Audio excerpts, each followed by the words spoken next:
আমি যাব হুজুর, আপনাকে যেতে হবে না। কে দাঁড়িয়েছেন বাবা?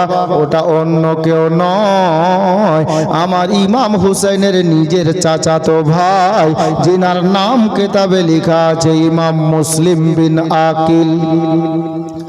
আকিলের বেটা ইমাম মুসলিম। হুজুর আপনাকে যেতে হবে না, আমি যাব। আপনার পরিবর্তে আপনি আমাকে পাঠিয়ে দেন, কপালে যা আছে হবে। আমি কুফা শহর যাওয়ার জন্য রেডি। আমার হোসেন বললেন, ভাই মুসলিম, যাবি যখন দেরি আর করিস না, তাড়াতাড়ি কর, অনেক দেরি হয়ে গেছে। আমার ইমাম মুসলিম বলছেন, হুজুর একটা কথা। কি কথা? আচ্ছা বলেন। সিম্পল একটা উদাহরণ দিচ্ছি, খুব সহজ উদাহরণ। আপনারা জীবনী শোনার জন্য আমাকে দাওয়াত করলেন, বক্তা হিসাবে আমি আসব, কথা দিলাম। আর হঠাৎ করে ফোন করে বলছি সর্দারকে বা জীবনী কমিটির একটা লোককে যে আমজাদ ভাই, আমি আর আসতে পারছি না আজকে, আমি একটা মৌলানাকে পাঠালাম, একে দিয়ে জীবনী শোনো। যদি না মানে, মানতেও পারে, নাও পারে, ঠিক কি না? ইমাম সাহেব, ইমাম বাড়ি গেছেন, আজকে আসার কথা ছিল, আসলেন না। উনি মাদ্রাসায় ফোন করে বললেন একটা তালবিলিমকে, যাতরে বাবা নামাজ পড়িয়ে দিস, আপনাদেরকে না বলে পাঠিয়ে দিল। তা আপনারা বলবেন না, কে আছে না আছে, এর পিছনে কি করে নামাজ পড়বো? আর ইমাম সাহেব যদি ফোন করে বলে দেয় যে না সর্দার সাহেব, আমি একটা ছেলেকে পাঠালাম, অমুক নাম আছে, ওই ছেলেটাই আজকে 2 ওয়াক্তের নামাজ পড়াবে, আমি আসছি। ঠিক আছে, ইমাম সাহেব বলেছেন মানে ভালো আছে। অনুরূপ হযরত ইমাম মুসলিম রাদিয়াল্লাহু তাআলা আনহু উনি বলছেন, হুজুর এটা কথা বলবো? যাব তো, আমি যাব, তৈরি আছি, কথা দিলাম যাব। তো হুজুর আপনাকে ওরা ডেকেছে আর আপনি যাচ্ছেন না, আমি যাচ্ছি, ওরা যদি আমাকে না মানে? কথা তো ঠিক। তুমি কে আছো না আছো আমরা কি করে বলবো? আমরা তো তোমাকে ডাকিনি, আমরা নবী নাতি হুসাইনকে ডেকেছি, মা ফাতেমার বেটাকে ডেকেছি। আমার হুসাইন বলছে, কথা তো ঠিকই বলছো, তুমি কি বলতে চাইছো খুলে বলো। ইমাম মুসলিম বলছেন, হুজুর আমি যাব, কিন্তু আমি যাওয়ার আগে আপনি একটা কলম লেন, খাতা লেন, আর 2-4টা কথা লিখেন। আমার যাওয়ার আগে একটা চিঠি আপনি পাঠান। চিঠিতে লিখেন যে কুফার লোকেরা কোনো কারণবশত আমি আসতে পারলাম না, তো তোমাদের চিঠি পরপর এতগুলো চিঠি আসলো, যার জন্য আমি ব্যবস্থা নিয়েছি, আমি আমার পরিবর্তে আমার চাচাতো ভাই ইমাম মুসলিমকে পাঠালাম। ইমাম মুসলিম যাবে, তোমরা ওর হাতে হাত দিয়ে আমার নামে মুরিদ হও আর ওর পিছনে নামাজ পড়ো। আর ইমাম মুসলিম যখন কুফা থেকে আমাকে চিঠি লিখে ডাকবে, তোমরা দেখবে আমি খুব তাড়াতাড়ি তোমাদের মধ্যে চলে আসবো। ইমাম মুসলিম বললেন, কথা ঠিক আছে। ইমাম হোসেন বললেন যে কথা ঠিক আছে ভাই, তাহলে দে খাতা কলম দে, চটচট করে কটা কথা লিখে একটা পিয়নকে ডেকে আর চিঠি দিয়ে পাঠিয়ে দিলাম। এবার আমার ইমাম হোসেন বলছে, ভাই রে ইমাম মুসলিম, চিঠি চলে গেল, তোর যাওয়ার আগে চিঠি চলে যাবে, আর তারা চিঠি পেলে তুই যখন যাবি তোকে ওরা মেনে নেবে, তুই এবার তৈরি হ আর ঘোড়া নিয়ে বেরো। ইমাম মুসলিম রাদিয়াল্লাহু তাআলা আনহু উনি বলেন, হুজুর চলে তো যাব, তবে আমার মনে একটা আশা, আমার মনে একটা বাসনা। কি বাসনা রে মুসলিম? বলে, হুজুর আমার মন চাইতেছে যে এখন আর বেরোবো না, সন্ধ্যা হয়ে এলো, আজকে ভোরের বেলাতে ফজরের 2 রাকাত ফরজ নামাজ মা ফাতেমার বেটা ইমাম হুসাইনের পিছনে আমি পড়ব।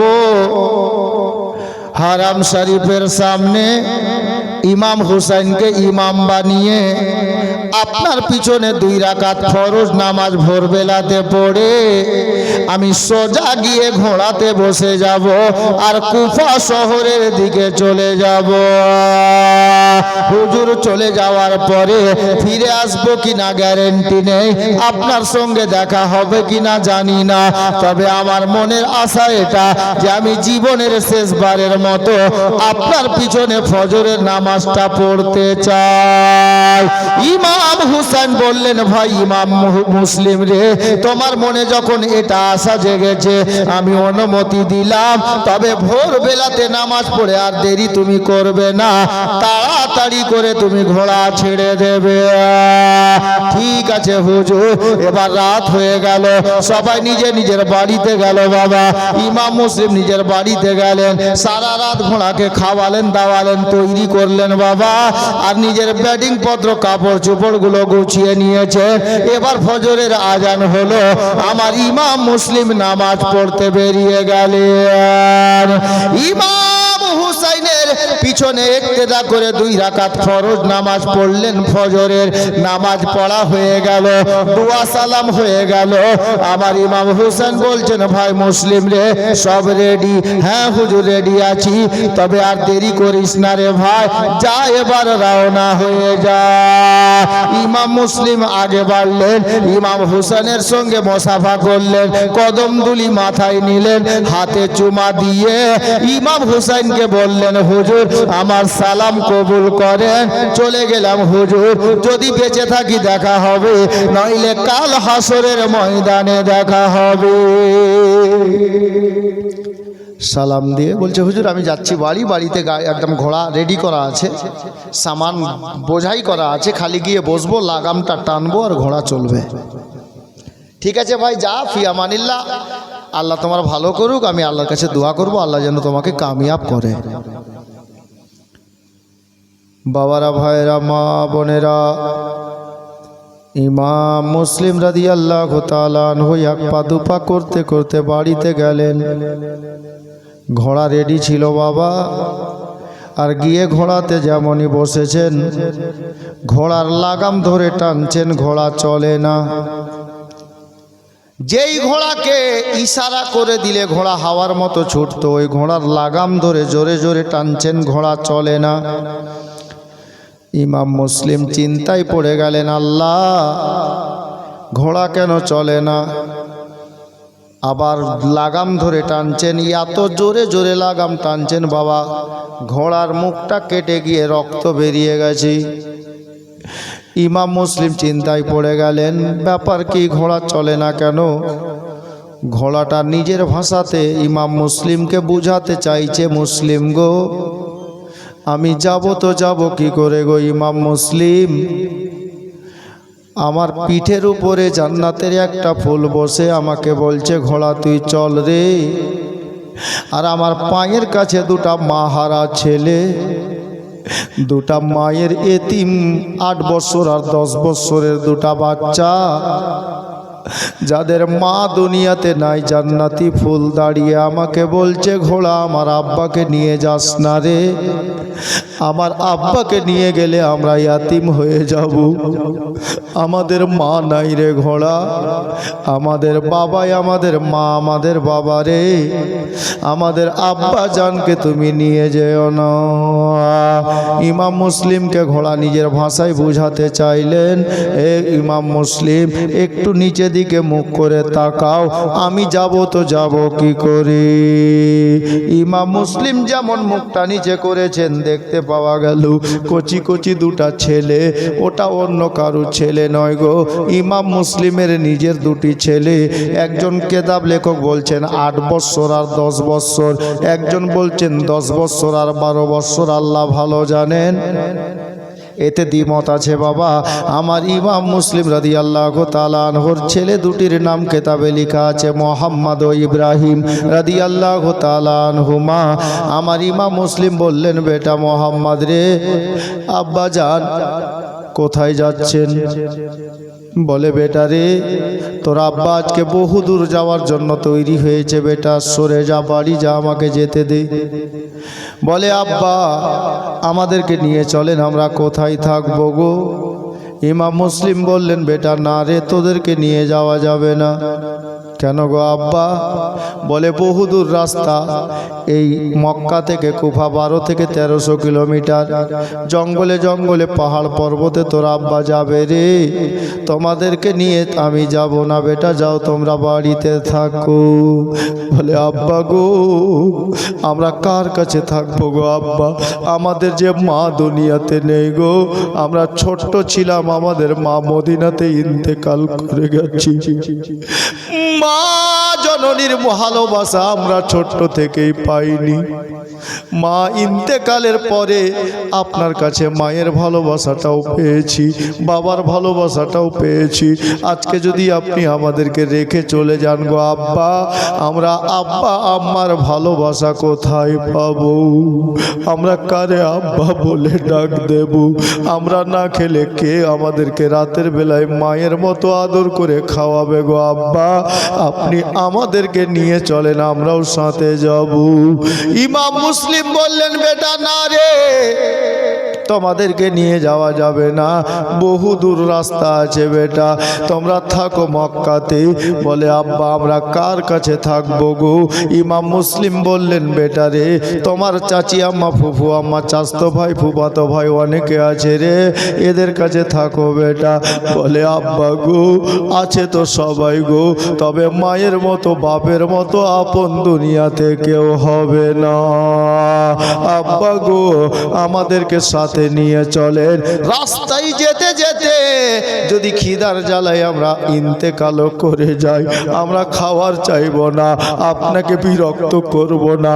পানির জ্বালায় যদি হুলকুম শুকিয়ে যায়, পানির জন্য বিরক্ত করব না। রাস্তায় যদি 2 পয়সা কেজি সন্দেশ বিক্রি হয়, আমরা সন্দেশ খেতে চাইব না, আমাদেরকে শুধু সাথে নিয়ে চলেন আব্বা। ইমাম মুসলিম বললেন বেটা রে আমি তোমাদেরকে নিয়ে যাব না রে বেটা, বেটা দুটি ভেঙে গেছে বাবা, কি করলে কি করা যায়? আব্বা নিয়ে যাবেন না, মা দুনিয়াতে বেঁচে নাই।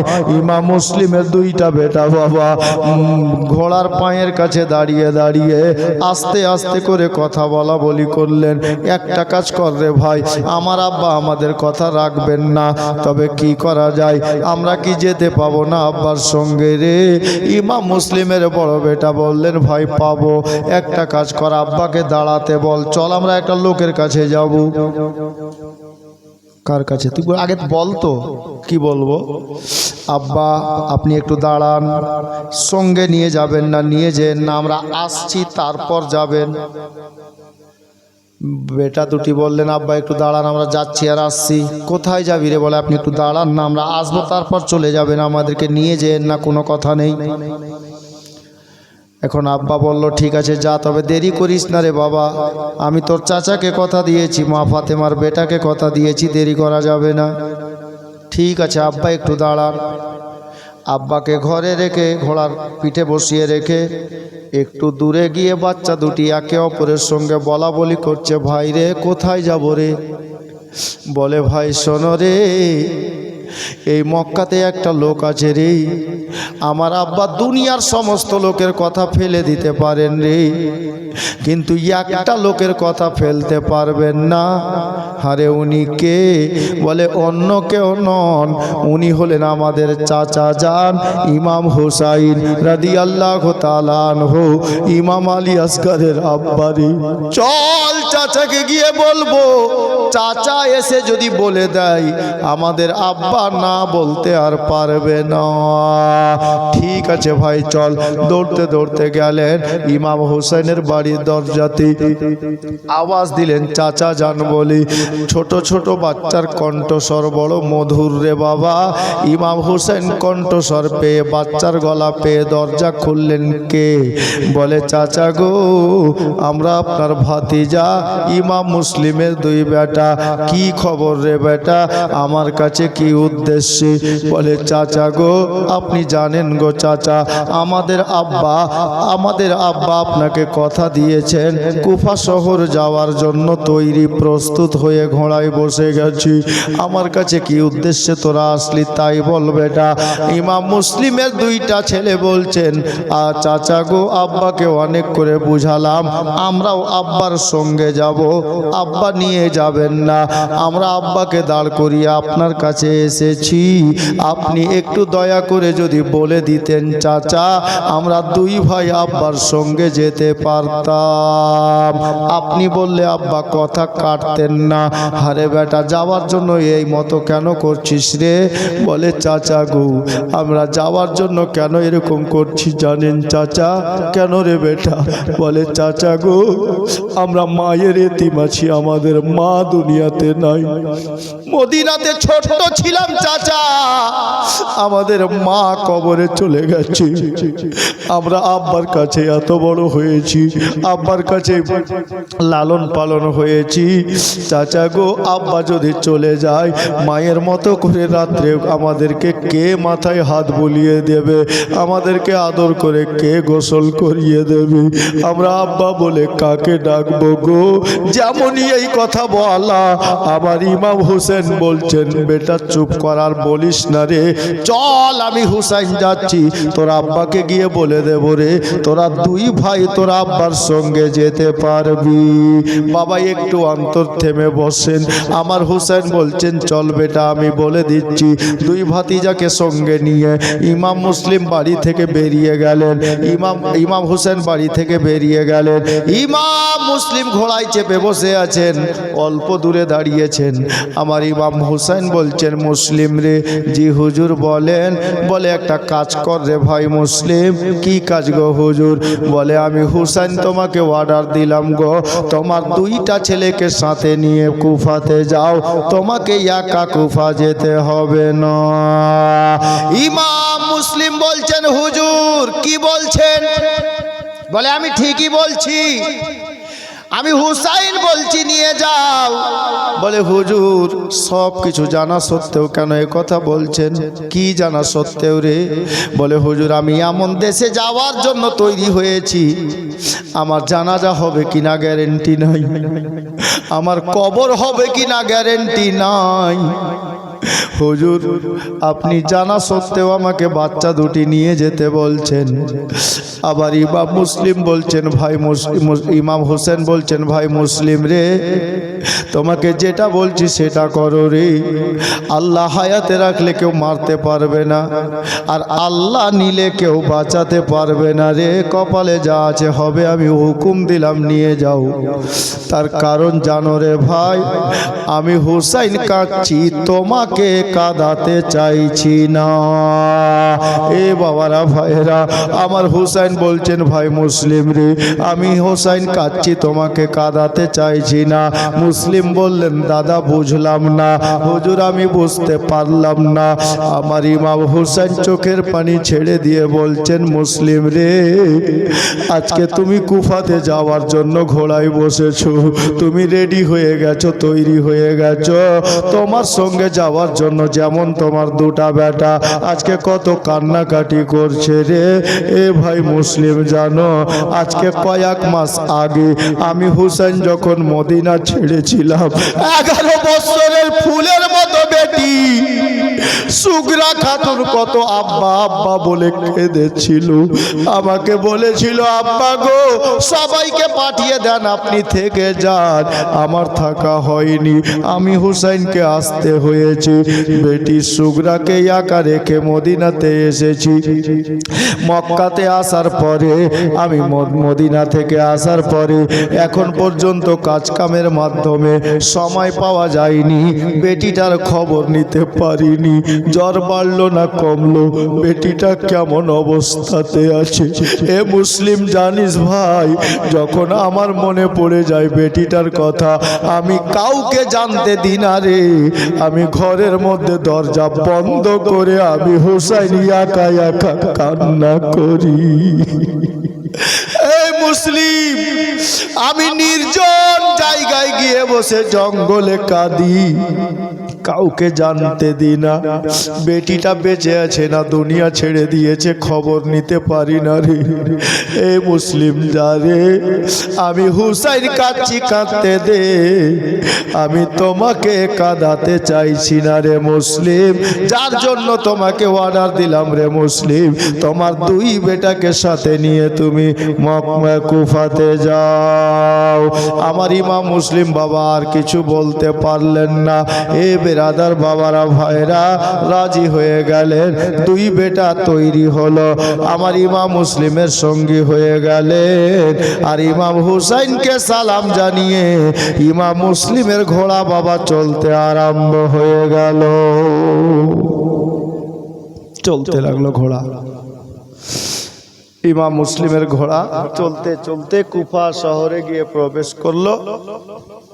কুফাতে এলান হয়ে গেছে যে ইমাম হুসেন তো আসেননি, তবে ইমাম হুসেন নিজের চাচাতো ভাই ইমাম মুসলিমকে নাইব বানিয়ে পরিবর্তে পাঠিয়েছেন। হযরতে ইমাম মুসলিমকে মুখতার বিন আবিদ বলে একটা লোক ছিল, খুব ভালো লোক। ওই মুখতারের বাড়িতে ইমাম হুসাইন ইমাম মুসলিমকে থাকার জায়গা দিলেন, ওখানে থাকলেন। আর দলের পর দল লোক এসে এসে ইমাম মুসলিমের হাতে হাত দিয়ে ইমাম হুসাইনের নামে মুরিদ হতে লাগলো।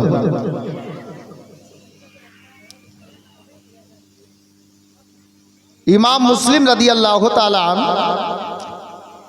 যা দেখছেন প্রস্তুতি কুফা শহরের, এক হপ্তার মধ্যে 7 দিনের মধ্যে, কবি বলছেন, রাইটার লিখেছেন ইতিহাসের পাতায়, অনেক রাইটার অনেক রকম লিখেছেন। কেউ লিখছেন 22,000, কেউ লিখছেন 20,000, কেউ লিখছেন 40,000, কিন্তু খুতবাতে মুহররমের লেখক লিখেছেন 7 দিনের মধ্যে ইমাম মুসলিমের হাতে হাত দিয়ে ইমাম হুসেনের নামে প্রায় 12,000 লোক মুরিদ হয়ে গেল। 7 দিনের মধ্যে হয়ে গেছে, জায়গা হয়ে গেছে বসে। আমি ওই জন্যই দেখছিলাম ওদিকে দাঁড়িয়েছিলেন কিনা, ভাবছিলাম যে জায়গা শর্ট আছে, আসলে বৃষ্টি এসে হয়েছে যার জন্য হয়ে গেছে। বসুন, যেখানে দেখবেন কেউ যদি পিছন থেকে আসবেন মা বা বোন, দেখবেন যেখানে খালি দেখতে পাবেন একটু কষ্ট করে ঢুকে বসে যেন। তো ইমাম মুসলিম 7 দিনের মধ্যে প্রায় 12,000 লোককে মুরিদ করে নিলেন। 7 দিন পর ইমাম মুসলিম মনে মনে ভাবছেন যে আল্লাহ, কুফার লোক তো সত্যি ধোঁকাবাজ ছিল আগে, এখন তো মনে হচ্ছে না 7 দিনের মধ্যে ইমাম হুসেনকে তারা ডেকেছে, ইমাম হোসেন আসেননি, আমাকে পেয়ে 12,000 লোক যদি 7 দিনে মুরিদ হয়, হুজুর যদি চলে আসতেন ইমাম হুসেন তো কত হতো, মনে হচ্ছে কুফা গোটাই হয়ে যেত। ইমাম মুসলিম চিন্তা ভাবনা করে রাতের বেলায় আরাম করছিলেন, বালিশে মাথা রেখে উঠলেন, উঠে বসলেন, দিয়ে একটা চিঠি লিখলেন। প্রথমে সালাম দিলেন, তারপরে লিখছেন যে হুজুর, ইমাম হোসেনকে লিখছেন, হুজুর আপনার দোয়ায় আল্লাহর হুকুমে আমি ভালো আছি, আর আশা করছি আপনিও আল্লাহর হুকুমে ভালো আছেন। তবে হুজুর জানেন, কুফাবাসীর লোকের ব্যাপারে যা শুনেছিলাম একেবারে পরিবর্তন হয়ে গেছে এরা। 7 দিনের মধ্যে হুজুর আপনি আসেননি, আমি এসছি, আমাকে পাঠিয়েছেন আপনি, আপনার নামে আমার হাতে হাত দিয়ে 12,000 লোক মুরিদ হয়ে গেছে হুজুর। তো আপনি এই চিঠিটা আপনাকে লিখছি যে হালাত ভালো হয়ে গেছে কুফার, আপনি দেরি না করে যত তাড়াতাড়ি পারেন এই চিঠি পাওয়ার পরে কুফাতে চলে আসেন, মক্কাতে আর থাকিয়েন না। আমার মনে হচ্ছে আপনি চলে আসলে পূর্ণ কুফা আপনার হাতে বয়াত হয়ে যাবে, কেউ বাকি থাকবে না। ইতি ইমাম মুসলিম সিগনেচার করে চিঠি পাঠিয়ে দিল মক্কা ইমাম হোসেনের কাছে। এদিকে চিঠি পাঠাতে দেরি, একটা কথা বলেছে মানুষরা, এখনকার ছেলেরা তো আমাদের এলাকার ছেলে দেখতে পাবে না, কালেচক এলাকার ছেলে ওরকম মানুষ বলে ধানে পাতান হয়, ধান হলে পাতান হবে দুটো একটা, জি ওই রকম যেখানে দেখবেন যে দয়ার নবীকে ভালোবাসনেওয়ালা আছে, নবীর আওলাদকে ভালোবাসনেওয়ালা আছে, ওখানে দুটো একটা দুশ্মনও থাকবে। ওই কুফা শহরে দুটা লোক চট করে গেল কোথায় জানেন? গভর্নর হাউসে গিয়ে ইমামকে মানে ওই নওমান বিন বাসিরকে বলছে, এই নওমান বিন বাসির, শহরে কি হচ্ছে? বলে কেন? বলে তুমি দেখতে পাচ্ছ না এজিদ তোমাকে ইমাম বানিয়ে এখানে রেখেছে, হ্যাঁ, পাওয়ার দিয়ে তুমি মন্ত্রী হয়ে আছো, ইমাম হয়ে আছো, আর তোমার শহরে কুফা শহরে এজিদের পরিবর্তে, বাদশার পরিবর্তে ইমাম হুসাইনের নামে মুরিদ হচ্ছে। ইমাম মুসলিম এসে মুরিদ করছে ওর চাচাতো ভাই ইমাম হুসাইনের। এটা তুমি দেখতে পাচ্ছ না? যে এই ব্যাপারটা যদি ইয়াজিদ জানে তো তোমার কি হবে? তুমি কিছু ব্যবস্থা নাও। পরে পরে নওমান বিন বাসির মেম্বারে দাঁড়িয়ে খুতবা দিলেন যে কুফাবাসীর লোক, তোমরা যা করছো এটা এজিদের খেলাফ, মার্জির খেলাফ, এজিদের ইচ্ছার বাইরে। এখন এজিদ যদি জানতে পারে তো এর পরিণাম ভালো হবে না, কারণ এজিদ বাদশাহ আছে। এতটুকু বলেই ছেড়ে দিলেন, কিছু আর বেশি করে বললেন না। কেন? নওমান বিন বাসির নবী পাকের আওলাদদেরকে খুব ভালোবাসেন, আলে নবীকে ভালোবাসেন বলে কিছু আর বললেন না, চুপ চুপ চুপ চুপ। এবার ওই লোকগুলো দেখলো, দুশমনে রাসূল যারা ছিল, যে কোনো পদক্ষেপ নিল না। নওমান বিন বাসির যিনি মন্ত্রী, একে আর না বলে চট করে চিঠি লিখলো কাকে? ইয়াজিদকে। হুজুর এরকম এরকম ব্যাপার। 2-3 দিনের মধ্যে পর পর 5-6 খানা চিঠি চলে গেল আবার এজিদের কাছে, মানে এজিদের লোক যারা এজিদকে ভালোবাসে যারা, তারা চিঠি লিখলো এজিদকে। আর শেষে যেটা চিঠি এজিদের কাছে গেল, এই লোকটা আবার লিখে পাঠিয়েছে, হুজুর জানেন ইমাম মুসলিম তো এসেছে ইমাম হোসেনের পরিবর্তে, প্রায় লোক ভালোই হাজার হাজার লোক মুরিদ হয়ে গেছে। এ কুফাকে যদি বাঁচাতে চান তাহলে তাড়াতাড়ি কোনো একটা ভালো নামি দামি লোককে পাঠান, যেন কবজা করতে পারে, আপনার করে দেশটা, এই শহরটাকে রাখতে পারে। তার কারণ জানেন? এই ইমাম মুসলিম আসার পরে আবার ইমাম হুসাইনকেও নাকি চিঠি লিখে ডেকে পাঠিয়েছে। হুজুর যদি উনি চলে আসেন না, তাহলে কুফাকে আর কবজায় রাখতে পারবেন না, ধরতে পারবেন না, টিকবে না। এই কুফা আপনার হাত থেকে গেল, কুফা ইমাম হুসাইনের হয়ে যাবে। এই চিঠি যখন ইয়াজিদের কাছে পৌঁছালো, ইয়াজিদের মটকা গরম হয়ে গেল। এমনিতেই জাল্লাদ লোক, হ্যাঁ গে তোদের নাম করছি বুঝলা তোরা মাছ বিক্রি করবি তো হবে। হ্যাঁ, এতক্ষণ কিন্তু ভালো ছিল, আর এখন কথা বলতে লাগলো। এখন মাছ কেউ নিবে না, রান্না বান্না হয়ে গেছে, খাওয়া দাওয়া হয়ে গেছে, সকালে বিক্রি করিও। আচ্ছা বলো, আমি এতক্ষণ থেকে যে 1 ঘন্টা প্রায় হয়ে গেল মাইকে আসা, কোনো ফালতু কথা বলেছি? শুনেছেন? হ্যাঁ, আর মা এরকম, ওর বাপ এরকম বলেছি? আমি তো জীবনই গাইছি, একটা কোনো দুনিয়াবি কথা বলি না, বলেন। আর যদি আপনারা ডিস্টার্ব দেন তাহলে ভালো লাগবে বলেন? আমি তো জানা কথা ভুলে যাব। বলিয়েন না, কথা কথা বলবেন, যদি দরকার আছে কথা বলার না, তো আপনি যাকে বলবেন ওই লোকটাই যেন শুনতে পাই। তার কারণ ওর পাশের লোকটা শুনলে আবার ওর ডিস্টার্ব হবে, ও হয়তো মন দিয়ে শুনছে। এটা কাউকে ডিস্টার্ব দিতে নেই, কাউকে কষ্ট দিতে নেই। উনি হয়তো বুঝছেন কি বলছে বক্তা। আমি তো আমার বাড়ির কথা বলি না, নবী ও আলে নবীদের কথা বলছি, শুনেন নেকি পাবেন। জি হযরত গিরামি বলতেছিলাম, ওই চিঠি যখন ইয়াজিদের কাছে পৌঁছে গেল, ইয়াজিদ রাগে রাগান্বিত হয়ে গেল, আর তাড়াতাড়ি এমার্জেন্সি একটা বৈঠক ডাকলো, মানে মিটিং ডাকলো। কি করলে ওই কুফা শহরটা আমার কবজায় থাকবে, আমার হাতে থাকবে, তো কি করা যায় কি করা যায়? একটা লোক বলছে, হুজুর ওই লোকটাকে পাঠিয়ে দেন, ওই লোকটা ওটাকে কবজা করে রাখতে পারবে, হিম্মতবাজ লোক আছে, সাহসী লোক আছে। তো ওর পাশের লোকটা বলছে, না ও পারবে না। কেন পারবে না? তো দুনিয়াবি কথা একটা আছে, নাম হলো শের খান, নাম শের খান, কিন্তু মশা দেখলে ভয় করে, নামটাই খালি শের খান। হ্যাঁ জি, অনুরূপ বলছে ওই লোকটার খালি হিম্মতবাজি দেখাচ্ছেন, কিন্তু ওর দ্বারা ওই শহর কবজা করা হবে না। তাহলে কি করা যায়?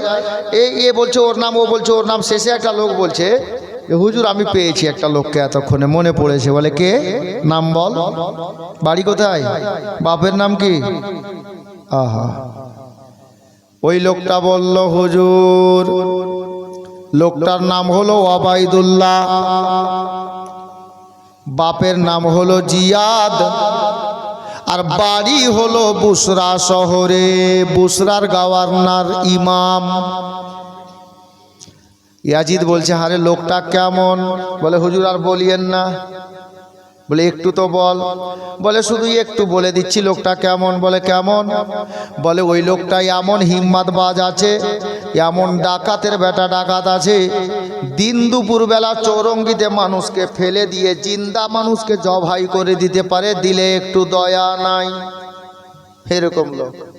আচ্ছা, তাহলে এই বেটাই পারবে কবজা করতে।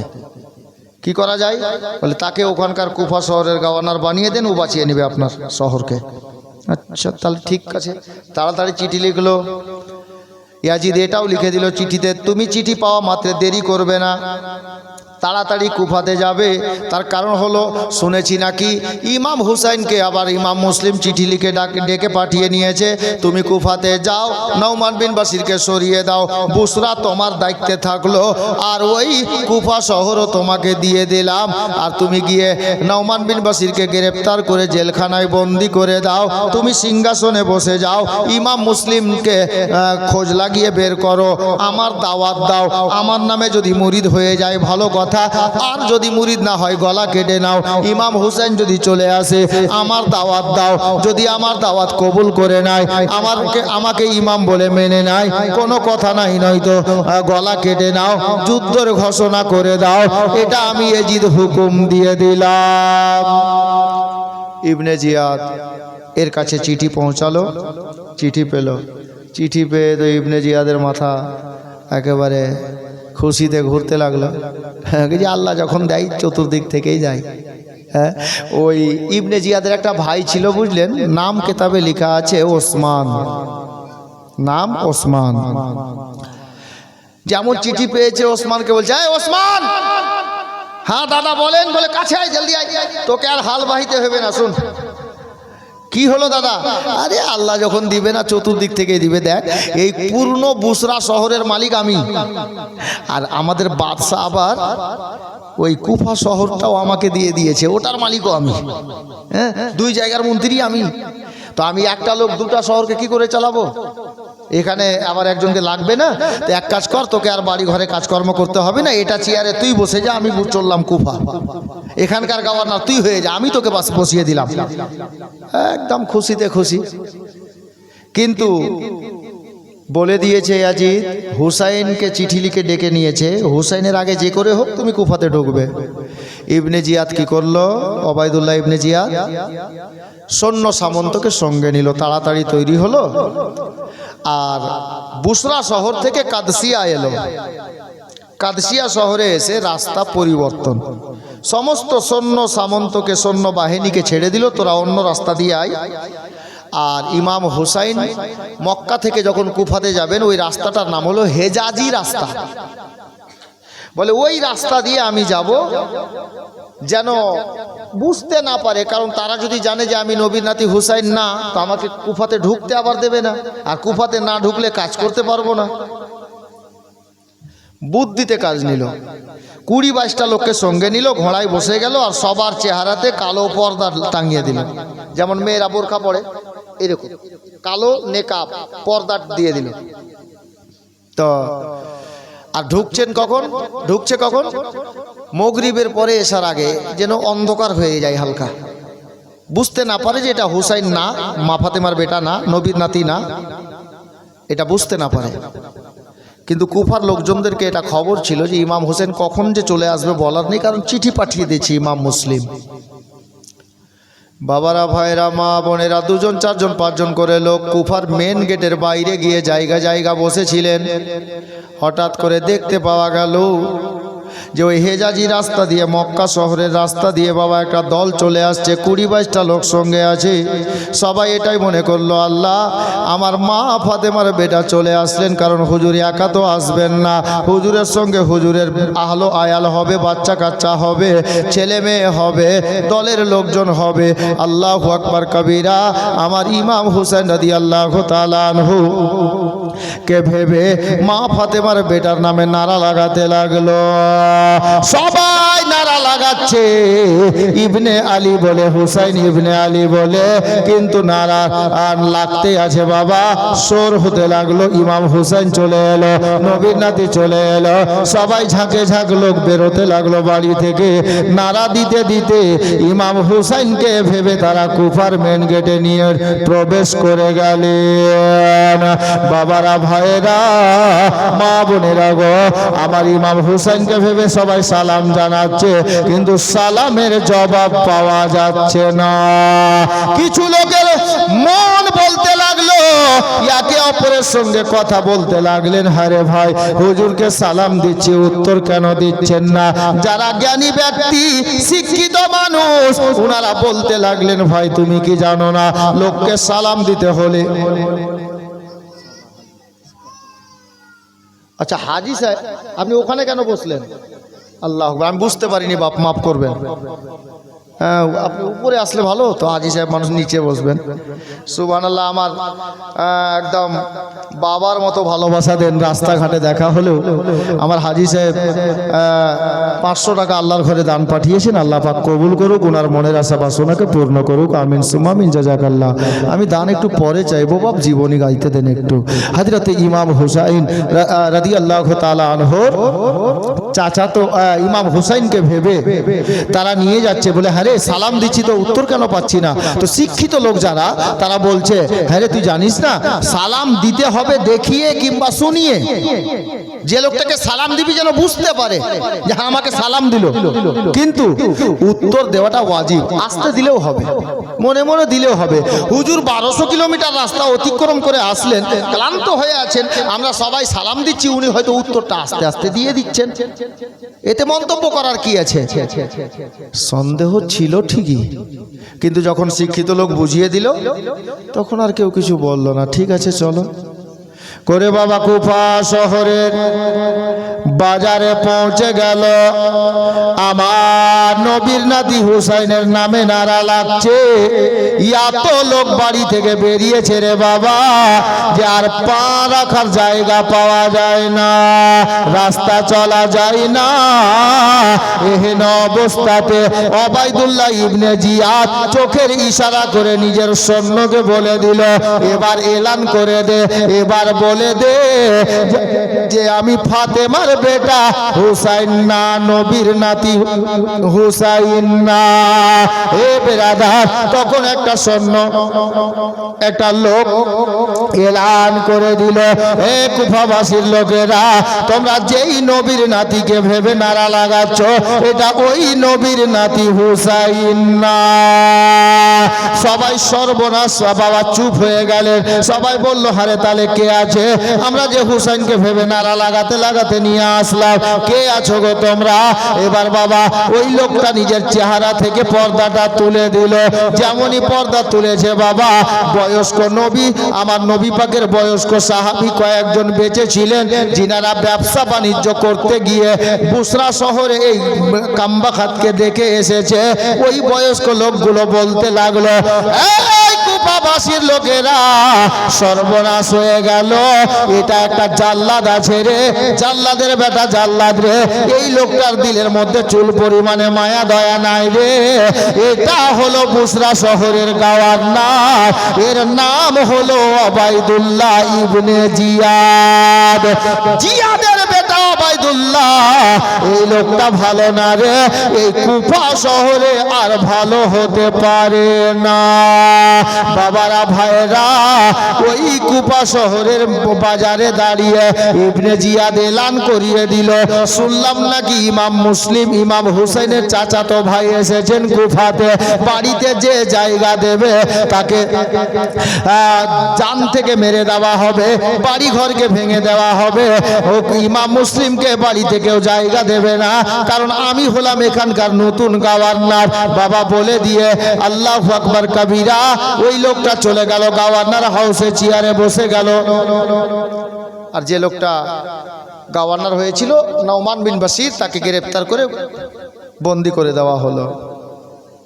চলতে থাকলো, 2 দিন পেরিয়ে গেল, কিন্তু কুফার লোকেরা কি করেছে, মেন 4-5টা লোক বয়স্ক লোকেরা, নবী ও আলে নবীকে ভালোবাসনেওয়ালারা, তারা কি করেছে জানেন, ইমাম মুসলিমকে ওরা গল্প করলো যে হুজুরকে ওই বাড়িতে রাখা আর ভালো হবে না, কেন সবাই জেনে গেছে যে এই বাড়িটাতে আছে, আর এই লোকটা তো চলে এলো, তো এক কাজ কর, রাতের বেলাতে ওই বাড়িটা পরিবর্তন করে দে, অন্য কোনো বাড়িতে জায়গা কর। কার বাড়িতে রাখা যায়?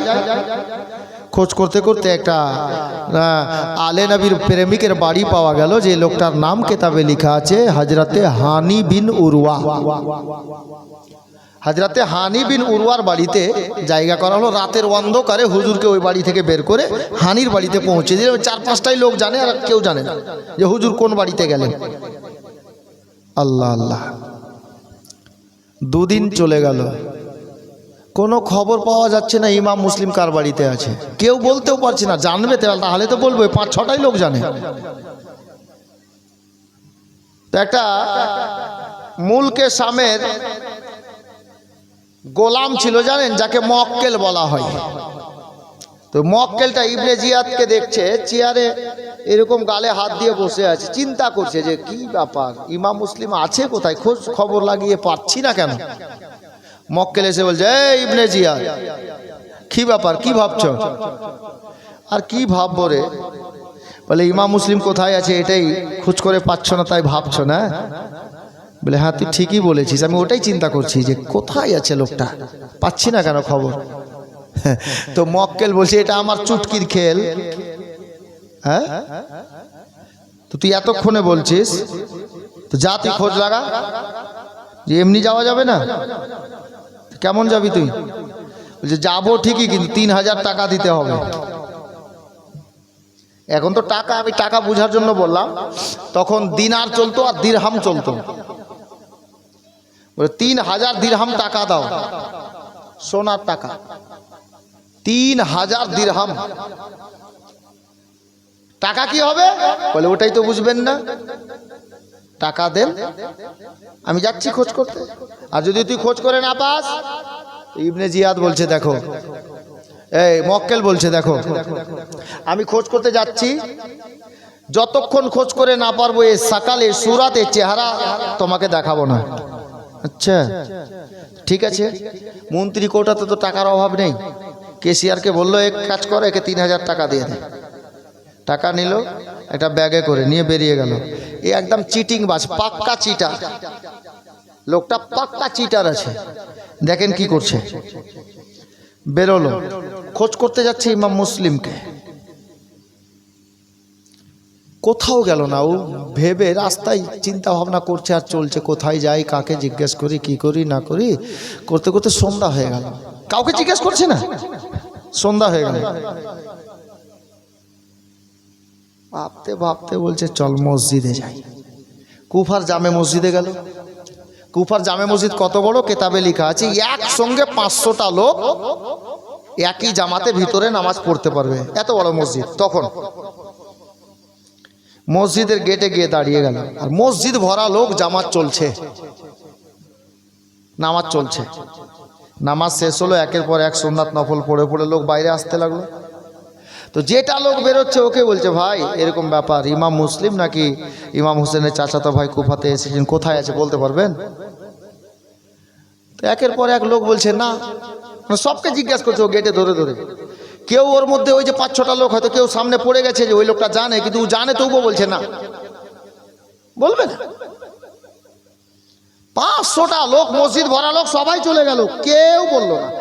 একটা লোক মসজিদের কোণাতে, চুল দাড়ি পেকে গেছে, সাদা হয়ে গেছে, সাদা টুপি, হাতে তসবি, মসজিদের এক কোণায় বসে বসে তসবি নিয়ে তসবি দানা জপছে। তো এই মক্কেল বলছে, দেখি শেষ তীর চালিয়ে দেখি লাগে কিনা করে। কিছুক্ষণ দাঁড়ালো, ওই লোকটা, বয়স্ক লোকটা, নিজের তসবি গনে নিয়ে আর দোয়া দরুদ করে সবার শেষেই একা মসজিদ থেকে বেরিয়ে আসছেন। আর যেমনই গেটের কাছে এসছে, মানুষ বলেছে না ভাই, দুষ্ট লোকের মিষ্টি কথা, এই দুষ্টকে দেখেন। বলছে, চাচা আসসালামু আলাইকুম। চাচা বলছেন ওয়ালাইকুম সালাম, চলে যাচ্ছেন। বলছে, চাচা একটু দাঁড়ান না। দাঁড়ালেন। কি হলো, কে তুমি? আমি তোমার চাচা কিভাবে লাগলাম? তো বলছে চাচা আপনাকে মনে হচ্ছে দেখে যে আমার চাচা তো চাচা, আমার চাচা থেকেও বেশি কাছের আপনি। কেমন চাটছে দেখেন, চিটারের কাজ যা। আচ্ছা, তারপরে বলছে আচ্ছা হারে কি হলো বল, বাড়ি কোথায়? বলে চাচা দেখেন না, আমার বাড়ি হলো মুলকেশাম। তো এখানে কি করছিস? বলে হুজুর আমি ব্যবসা করি চাচা যান, তো ব্যবসা বাণিজ্য করে খাই, ছেলে মেয়েকে লালন পালন করি। তো আমার বহুদিনের একটা স্বপ্ন ছিল চাচা। কি স্বপ্ন ছিল?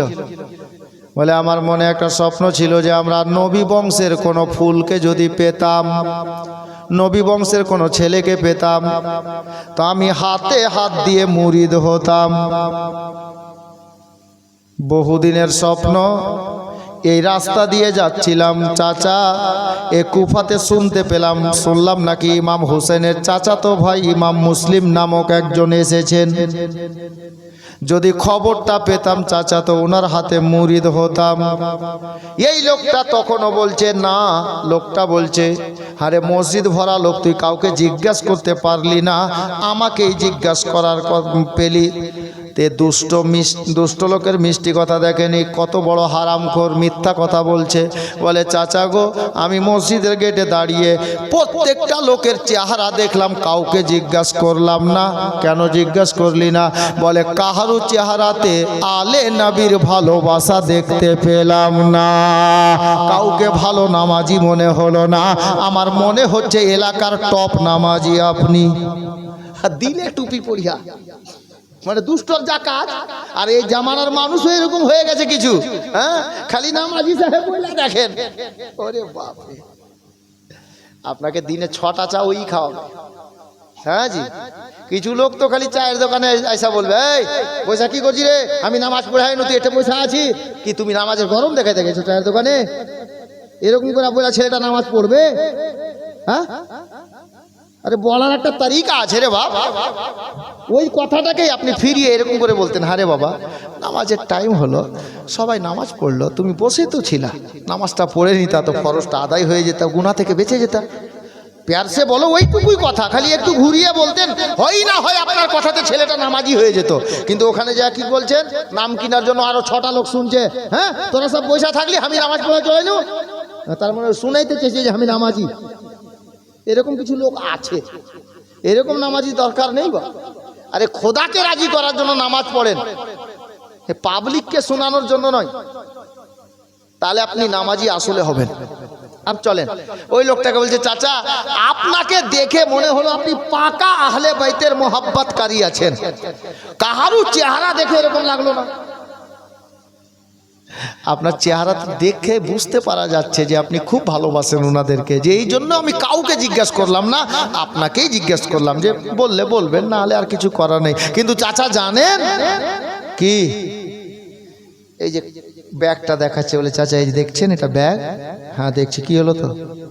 বলে চাচা এ ব্যাগের মধ্যে 3000 দিরহাম টাকা আছে, যদি হুজুরকে পেয়ে যাই হুজুরের হাতে হাত দিয়ে মুরিদ হব, আর এই 3000 দিরহাম টাকা আমি হুজুরকে নজরানা করে দেব, গিফট করে দেব। 3000 দিনার সোনার টাকা, দিরহাম সোনার টাকা এখানে আছে। হ্যাঁ এই লোকটা কিন্তু গলে গেল। লোকটা বলছে দেখ, হ্যাঁ তো কথা বলিস না, পিছন পিছন আই। এই বেটা মক্কেল বলছে কাজ হয়েছে, কাজ হয়েছে। করতে করতে ওই লোকটা হানির বাড়ি দরজাতে সন্ধ্যার পরে গিয়ে আওয়াজ দিল, হানি দরজায় এসো। হানি এলো, কে? দরজা অল্প করে খুলে বলছে এই লোকটা এরকম এরকম ব্যাপার, লোকটাকে নিয়ে যাও, লোকটা হুজুরের কাছে মুরিদ হবে, এরকম ব্যাপার। হানির কিন্তু সন্দেহ, কিন্তু সন্দেহ হলেও নিয়ে এসছে তো নিজের লোক, যার জন্য আর কিছু না বলে লোকটাকে ভিতরে নিল। বাবারা ভাইরা মা বোনেরা, লোকটা ভিতরে গেল, হুজুরের কাছে রেখে দেওয়া হলো ওই রুমের মধ্যে। হুজুরকে সালাম দিল, হুজুরের হাতে হাত দিয়ে মুরিদ হলো। সারা রাত হুজুরের সেবা করলো আর সকাল বেলাতে বললে হুজুর গো আমি বাড়ি যাব, আমাকে ছুটি দেন, এই 3000 টাকা আপনাকে নাজরানা করলাম, বেঁচে থাকলে দেখা হবে, নইলে আমি গেলাম। এই বলে বাবা ছুটি নিয়ে বেরিয়ে গেল লোকটা। হানি বাড়ির মালিক বাবা ছাড়তে গেলেন, ঘরের দরজা খুলে দিয়ে দেখছেন লোকটার রীতিনীতি ভালো লাগে না, চোখচাক দেখে ভালো লাগে না, দেখেই মনে হচ্ছে এটা চিটার লোক আছে। এ বেরাদার, হানি বিন উরওয়া দরজাটা অল্প ছিদ্র রেখে ভিতর থেকে দাঁড়িয়ে লুকিয়ে লুকিয়ে দেখছেন ওই লোকটা বাবা রাস্তা চলছে, সকাল বেলাতে ডানে দেখছে, বামে দেখছে, সামনে পিছনে দেখছে বাবা। আল্লাহু আকবার কবিরা। হানির বাড়ি থেকে চোখের আড়ালে চলে যাওয়ার পরে অন্য রাস্তা দিয়ে ঘুরে বাবা সোজা গিয়ে গভর্নর হাউসে ওবায়দুল্লাহ ইবনে জিয়াদের সামনে দাঁড়িয়ে গেছে। ওবায়দুল্লাহ বলছে, রে কিরে কাজ হলো? তো বলছে বইলা যায়নি যে না খবর লাগাতে পারলে আপনার সামনে আসবো না, এসছি মানে খবর লাগিয়ে এসছি। কোথায় আছে বল? বলে হানির বাড়িতে আছে, আমি সারা রাত ছিলাম, ওনার খিদমত করলাম, মুরিদ হলাম, আর 3000 টাকা ওনাকে নজরানা করে আসলাম। ঠিক আছে যা তুই ভিতরে থাক। ওকে ভিতরে রাখলো, হানিকে ডাকা হলো। হানি এলো, হানিকে বললো, আচ্ছা হানি বলো তো তোমার বাড়িতে নাকি ইমাম মুসলিম আছে? তো হানি প্রথমে বলছে কে বললো? বলে আরে কে বললো ওটা পরের কথা, কে বললো এটা জানার বিষয় নেই, তুমি বলো আছে কি না। আমার হানি বলছেন যে তার কোনো প্রমাণ আছে? হ্যাঁ, আমার বাড়িতে যে ইমাম মুসলিম আছে তার কোনো প্রমাণ? বলে দেখ প্রমাণ আছে কি না ওটা পরের কথা, তুই আছে কি না ওটা বল। হানি বলছে না নেই, কিন্তু ইবনে জিয়াদ বলছে আমি তো শুনলাম তোমার বাড়িতে আছে। আমার হানি বলছেন যে প্রমাণ দাও। শুনলেন তো? এবার ওই যে লোকটা সারা রাত ছিল মক্কেল, পর্দা থেকে ভিতরে আপনার নিয়ে আসা হলো, লুকিয়ে রাখা ছিল। যেমনই লোকটাকে দেখেছে হানি আর কথা বলতে পারে না, কারণ এই লোকটা তো সারা রাত ছিল ওর বাড়িতে ইমাম মুসলিমের খিদমতে। হানি চিন্তা করছে আল্লাহ এই লোকটা তো সত্যি চিটার বেরিয়ে গেল। ইবনে জিয়াদ বলল হানি এবার বলো, এবার কি কি বলতে চাও? তখন হানি কথাটাকে ফিরিয়ে বলছে, ওগো ইবনে জিয়াদ শোনো, আমি ইমাম মুসলিমকে ডাকতে যাইনি গো, ইমাম মুসলিম আমার বাড়িতে চলে এলেন তো নবী বংশের ফুল আমি মেহমান বানিয়ে নিয়েছি, তাড়াতে পারিনি, আমাকে বাড়ি যেতে দেন, আমি বাড়িতে যাব, হাজরাতে ইমাম মুসলিমকে বলবো বাড়ি থেকে চলে যেতে। কিন্তু বাবারা ভাইয়েরা কথা বলা বলি করতে করতে বাবা ইবনে জিয়াদ হাতে লাঠি নিয়ে একটা লাঠি চালিয়ে দিল, আর লাঠিটা গিয়ে লাগবি তো লাগ হাজরাতে হানির কপালে লেগে কপালটা ফেটে গেল। বাবা এখানে দুটা কথা আমি তাড়াতাড়ি বলে দিই, অনেকটা টাইম লাগবে, যার কারণে অনেক দূর নিয়ে যাব আজকে জীবনী। ইমাম মুসলিমের আশিক হানির মাথাটা ফেটে গেল, রক্তাক্ত হয়ে গেল, শহরে এলান হলো কি হানি কতল হয়ে গেছে, হানিকে মেরে দেওয়া হয়েছে।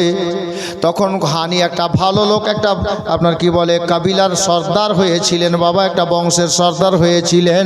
হানি নামাজি লোক, পরেজগার লোক, যার জন্য কয়েকটা বংশের লোক লাঠি বলল মহাস আপনার কি বলে ফারসা নিয়ে সবাই বাবা লাঠি হাসুয়া নিয়ে তালোয়ার নিয়ে ভুজালি নিয়ে সবাই রাস্তায় বেরিয়ে গেল, আর গভর্নর হাউসকে চতুর্দিক থেকে ঘিরাও করে নিল।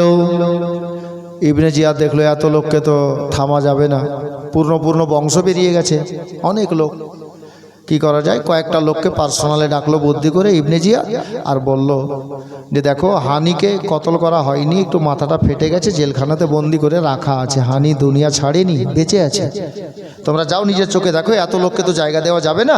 ওই বংশের কয়েকটা লোককে ডেকে দেখালো। হানি কি বললেন ভিতরে? হানি বললেন যে ওগো বেঁচে আছি ঠিকই, তোমরা গিয়ে বলো, সবাই মিলে যদি প্রতিবাদ করো তাহলে ইবনে জিয়াদ আমাকে ছাড়তে বাধ্য হয়ে যাবে, আমি জেলখানা থেকে মুক্তি পেয়ে যাব। তারা বলল ভিতরে যে ঠিক আছে বলছি গিয়ে, কিন্তু জেলখানা থেকে বাইরে আসার আগে ভিতরে মাঝখানে আর কি হলো ওটা কেউ জানে না, কেতাবেও লেখা নেই। ইবনে জিয়াদ কিছু ভিতর ক খ পড়িয়ে দিয়েছে, মানে বুঝতে পারছেন, কিছু পড়িয়ে দিয়েছে। এরা বাইরে এসে কি বলল শত শত লোককে, কুফার লোকেরা শোনো, হানি মরেনি, হানিকে কতল করা হয়নি, হানি বেঁচে আছে, মাথাটা ফেটে একটু রক্ত বেরিয়েছে, জেলখানাতে আছে, চলো আমরা বাড়ি চলি। সবাই চুপ, সবাই বাড়ি চলে আসলো, কারণ এরা নেতা হয়েছিল কয়েকজন লোক, বাড়ি চলে আসলো। হানি বন্দি। বিকাল বেলাতে চতুর্দিকে খবর হয়ে গেল যে হানি ইমাম মুসলিমকে নিজের বাড়িতে জায়গা দিয়েছেন বলে ইমাম মুসলিমকে, হযরতে হানিকে গ্রেফতার করে জেলখানাতে বন্দি রাখা হয়েছে। হযরতে ইমাম মুসলিমও শুনতে পেলেন যে হানি আমাকে বাড়িতে জায়গা দিয়েছে বলে জেলখানায় বন্দি হয়ে গেছে। আসরের পরে মাগরিবের কিছুক্ষণ আগে ইমাম মুসলিমের দুইটা বেটার সঙ্গে ছিলেন মোহাম্মদ ও ইব্রাহিম। পাশে একটা অল্প দূরে একটা বাড়ি বাবা, ওই বাড়িটার নাম হলো কাজী শাড়ির বাড়ি, যাকে কাজী সাহেব বলে লোক জানে বা চিনে। ইমাম মুসলিম কি করলেন, মাগরিবের আগে আগে বাবা ওই ছেলে দুটিকে কাজী সাহেবের বাড়িতে পৌঁছে দিলেন, ওখানে থাকো তোমরা। আর মাগরিবের কিছুক্ষণ টাইম আছে। ইমাম মুসলিম চিন্তা করলেন, আল্লাহ, কুফাবাসীর লোক সত্যি ধোঁকাবাজ বেরিয়ে গেল। যে লোকটা আমাকে বাড়িতে জায়গা দিল, লোকটাও জেলখানাতে বন্দি হয়ে গেল। এখন কোথায় যাব, কি করব? কপালে যা আছে হবে। আল্লাহ গো, মাগরিবের নামাজের টাইম হয়ে এলো, চলো নামাজে মাগরিবটা আদায় করি। এই চিন্তা ভাবনা করে বাবা আমার ইমাম মুসলিম চলে এলেন কুফার জামে মসজিদে। মসজিদ ভরা লোক, আমার ইমাম মুসলিম ইমাম হয়ে নামাজ পড়াতে লাগলেন। 3 রাকাত ফরজ নামাজ হয়ে যাওয়ার পরে ডানে সালাম বামে সালাম ফিরিয়ে বাবা আমার ইমাম মুসলিম পিছনে ফিরে চাইছেন। দেখতে পাওয়া যাচ্ছে বাবা রে, মসজিদ ভর্তি লোক ছিল, মসজিদ ভর্তি নামাজি ছিল। যেমনই পিছে চেয়ে তাকিয়েছেন, দেখতে পাওয়া গেল একটাও লোক মসজিদে নাই, মসজিদ খালি হয়ে গেছে। ইমাম মুসলিম 5 রকম কথা ভাবলেন বাবা, নিজের নামাজটা পূর্ণ করে বেরোচ্ছেন। উজুখানার হাউজে দেখছেন একটা লোক উজু করছে বাবা। আমার ইমাম মুসলিম দাঁড়িয়ে গেলেন, লোকটাকে জিজ্ঞাসা করব।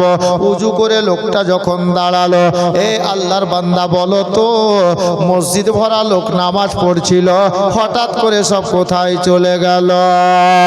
বলে হুজুর, লোকগুলো বাড়ি চলে গেছে।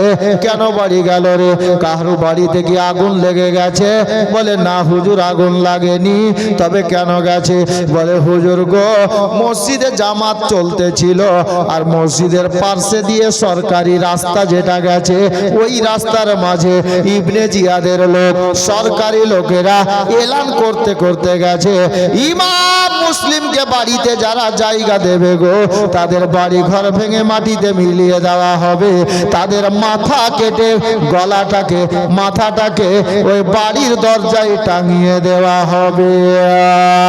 হুজুর গো, ইমাম মুসলিমকে বাড়িতে জায়গা দেবে না বলে কুফার সমস্ত লোক বাড়ি চলে গেছে।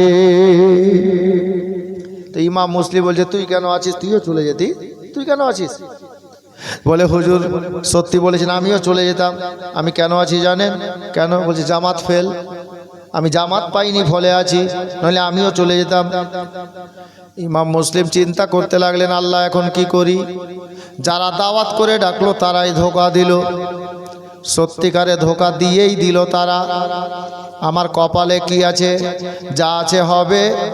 তবে আল্লাহ গো, তোমার কাছে দোয়া করি, আল্লাহ আমার নবীর নাতি হুসাইন যেন না আসে। আমি যে চিঠি করে তিনাকে ডেকে দিয়েছি, আল্লাহ আমার হুসাইন মসজিদ থেকে বেরোলেন, এখন কার বাড়িতে যাবেন? কেউ নাই রে বাবা। নিজের বাড়িটা প্রায় 1800 কিলোমিটার সোনার মদিনাতে। আল্লাহু আকবার কবিরা। আমার ইমাম মুসলিম একটা রাস্তা দিয়ে চলতে লাগলেন। মাগরিবের পরে এশার আগের ঘটনা, মনে হচ্ছে রাত্রি 12টা বেজে গেছে। কোনো বাড়িতে আলো বাতি জ্বলে না, কোনো বাড়ির দরজা খোলা দেখতে পাওয়া যায় না। ইমাম মুসলিম উনি চিন্তা করলেন, আল্লাহ গো, আমার চোখ দুটো যেই দিকে যাবে আজকে আমি ওই দিকে চলে যাব। রাস্তা চলতে চলতে রাতটা গভীর হয়ে গেল বাবা। আমার ইমাম মুসলিমের ভিতরটা শুকিয়ে গেছে, হুলকুমখানা শুকিয়ে গেছে, পানির পিপাসা লেগেছে। আমার ইমাম মুসলিম মাঝে মধ্যে কোনো কোনো বাড়ির দরজায় আওয়াজ দিচ্ছেন বাবা, জেগে আছে বুঝতে পারা যাচ্ছে, কিন্তু কেউ কথা বলে না, আলোবাতি জ্বলে না। আমার ইমাম মুসলিম আর চলতে পারছেন না বাবা, এত গলাটা শুকিয়েছে, তৃষ্ণায় আপনার কি বলে গলা একেবারে হুলকুম পর্যন্ত শুকিয়ে গেছে। ইমাম মুসলিম কোন বাড়ির দরজা খোলা পেলেন না। করতে করতে রাত গভীর হয়ে গেল, 10টা 11টা বেজে গেছে বাবা। আমার ইমাম মুসলিম চলতে আছেন, বহুদূর চলে যাওয়ার পরে একটা রাস্তার ধারে দেখতে পাওয়া গেল একটা বাড়ির বারান্দাতে একটা কোনো মেয়ে মানুষ আছে, হাতে একটা আলো নিয়ে আছে, আলোটাকে সামনে রাস্তার দিকে করছে, আলোটা বড় করে দিচ্ছে আর মনে হচ্ছে কিছু খোঁজ করছে, আবার দেখার পরে আলোটাকে ছোট করে লুকিয়ে নিচ্ছে।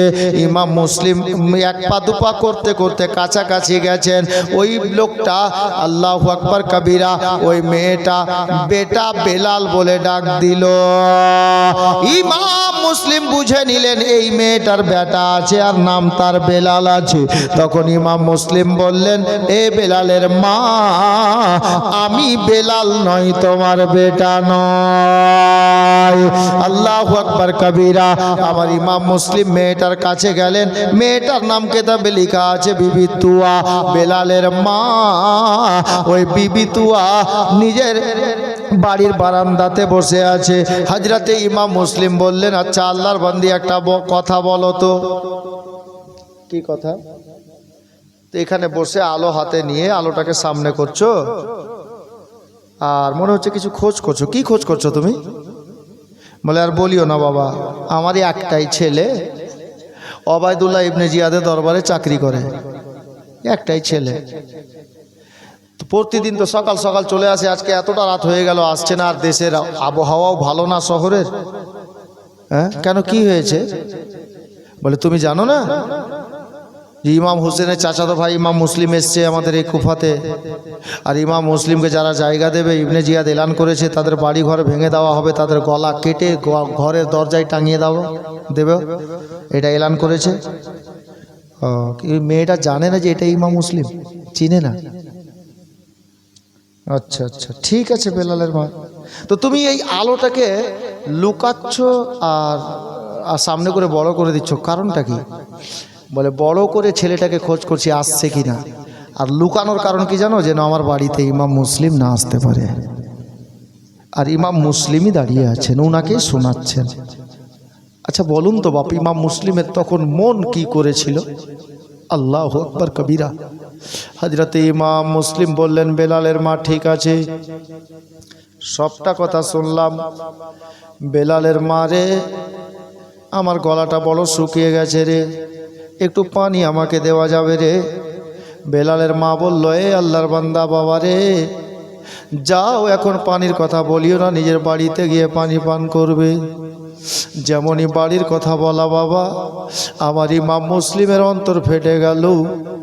আসল কথা গোপন রেখে বাবা কথাটাকে এই মতো করে ফিরিয়ে বললেন, বেলালের মা রে, আমার বাড়ি এখানে না, বহু দূরে বাড়ি আছে, আমার বাড়িটা বহু দূরে। বেলালের মা, একটু পানি দিলে বড় ভালো হতো। ইমাম মুসলিমের কথা শুনে মেয়েটা বলল, তাহলে ঠিক আছে, একটু বসো, আমি আনছি পানি। বারান্দায় বসে গেলেন ইমাম মুসলিম। মেয়েটা বাড়ির মধ্যে গেলেন, বর্তনে পানি নিলেন, লোটাতে বা ঘটিতে বা গালাসে যাই হোক একটা বর্তনে পানি নিলেন বাবা। পানি নিয়ে বাইরে আসলেন, ইমাম মুসলিমের হাতে দিলেন। মেয়েটা এখনো জানে না এটা ইমাম মুসলিম। মেয়েটার হাত থেকে পানি নিয়ে ইমাম মুসলিম বিসমিল্লাহ পাঠ করে পানিটা পান করলেন। এবার বললেন, বেলালের মা, এই নাও তোমার পানির বর্তনটা নিয়ে নাও। ওই মেয়েটা পানির বর্তন নিয়ে বলল, বাবা তুমি পানি চাইলা, পানি দিলাম, এবার নিজের বাড়ি যাও, আর দেরি করিও না, এলাকার অবস্থা ভালো নাই, কখন কি ঘটে যায়। আমার ইমাম মুসলিম বাবা ঠিক আছে বলে বসে আছেন। মেয়েটা বাড়ির মধ্যে আপনার কি বলে পানির বর্তনটা রেখে যখন বাইরে আসলেন, দেখলেন ছেলেটা যায়নি। ওই লোকটা যায়নি রে বাবা। বেলালের মা বলল, আল্লাহর বান্দা গো, তোমাকে পানি, তুমি পানি চাইলা, তোমাকে পানি দিলাম, তুমি এখনো কেন বাড়ি যাওনি? ইমাম মুসলিম দাঁড়িয়ে গিয়ে বলছেন, বেলালের মা রে, আমি কোন বাড়ি যাব রে বেলালের মা? কেন গো? বলে, আমার বাড়ি তো দূরের কথা, এ কুফা শহরে একটা পা রাখার সমান নিজের জায়গা নয়। কোথায় বাড়ি গো? কে আছো গো তুমি গো?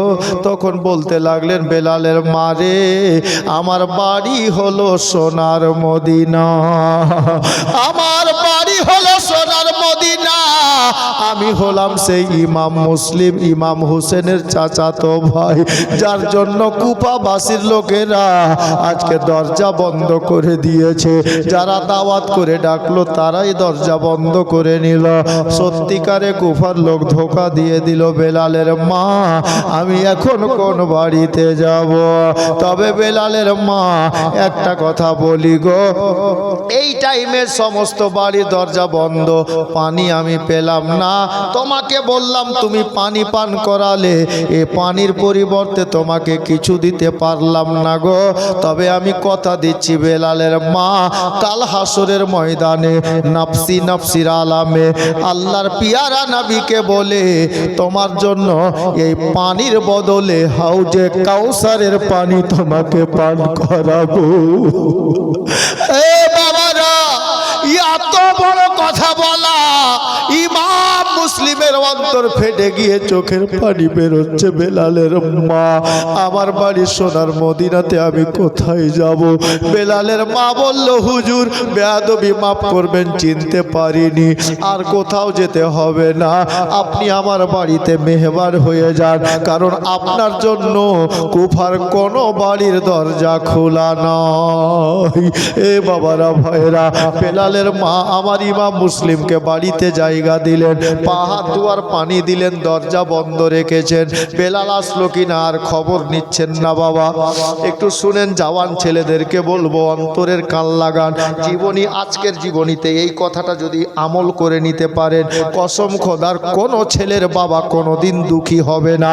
এ বেরাদার, ইমাম মুসলিম রাদিয়াল্লাহু তাআলা আনহুকে পা হাত ধোয়ার পানি দিলেন, পা হাত ধুলেন, একটা ঘরের মধ্যে বিছানা করে দিলেন। হুজুর আপনি এই বিছানায় যান, আমি আসছি। বেলালের মা রান্না ঘরে গেলেন, বাড়িতে যা খাবার ছিল বাবা, দুমুঠ খাবার থালাতে করে সাজিয়ে পানি হাতে নিয়ে ইমাম মুসলিমের সামনে গিয়ে থালাটা রাখলেন। এই জওয়ান ছেলেরা যারা বাবাকে ভালোবাসো না, যারা বাবাকে চিনতে পারছো না গো, বাবা কি জিনিস শোনো রে ভাই। ইমাম মুসলিম রাদিয়াল্লাহু তাআলা আনহুকে বেলালের মা বলল, হুজুর খাবার চারটা খেয়ে নেন। ইমাম মুসলিম খানার দিকে তাকালেন আর মনে মনে ভাবলেন, আল্লাহ, আমার ছেলে দুটি বিকাল বেলাতে কাজী সাহেবের বাড়িতে পৌঁছেছি, ছেলে দুটি খেলো কি না আমি বাবা জানি না। আমার ছেলে দুটির মা দুনিয়াতে বেঁচে নাই। আজকে যদি ছেলে দুটি অনাহারে থাকে, না খেয়ে থেকে যায়, আমি বাবা কোন মনে কোন প্রাণে নিজের পেটে খাবার দেব? হাইরে বাবা, বাবা গো। ইমাম মুসলিম চিন্তা করলেন, আল্লাহ, আমার ছেলে দুটি খেলো কি না আমি জানি না, যদি সত্যিকারের না খেয়ে থাকে আমি বাবা কি করে খাবার খাবো? আমার ছেলে দুটির মা দুনিয়াতে নাই, কে আদর করে খাওয়াবে? ছেলে দুটির চেহারা থালাতে ভেসে উঠল। ইমাম মুসলিম ডাক দিয়ে বলল, বেলালের মারে, আমার খাবার লাগবে না, খাবার নিয়ে যাও। এ বাবারা, বাবার কথা বলতে গিয়ে অন্তর ফেটে যায়। এখানে অনেক ছেলে হয়তো আছে বাপ, যার বাপ দুনিয়াতে নাই, অনেকের বাবা কবরে চলে গেছে। বাবা কি জিনিস একটু খেয়াল করো বাবা।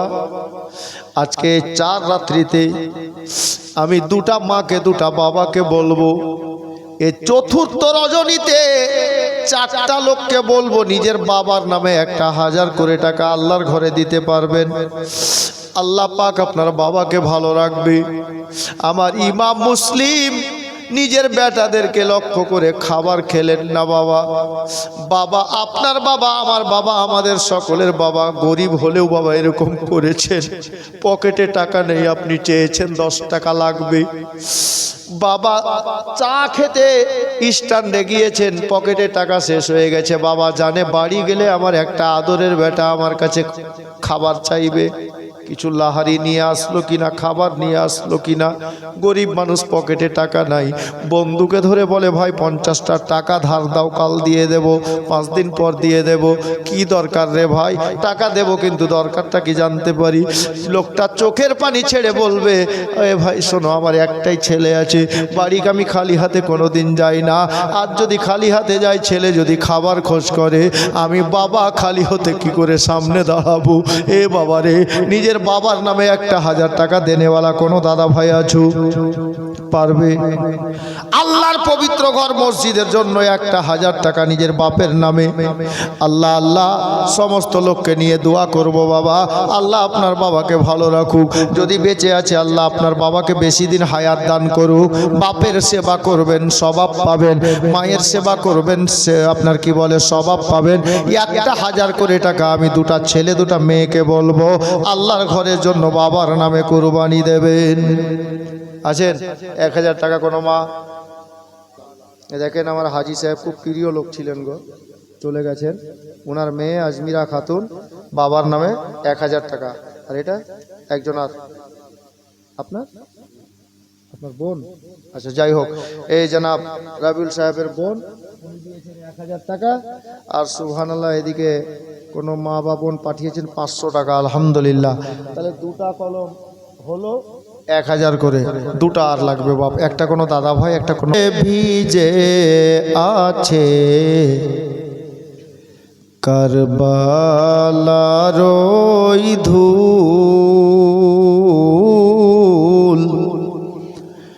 শহীদ যেথায় হলেন আমার মা ফাতেমার ফুল। পিয়াসা আসগার তীর খেয়েছে, দেয়নি খেতে জল। তোরা দেখবি যদি রক্তের রাঙ্গা কারবালাতে চল, কারবালাতে চল।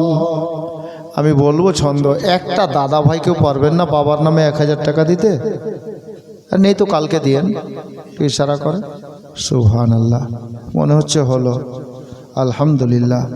আমার সুবহান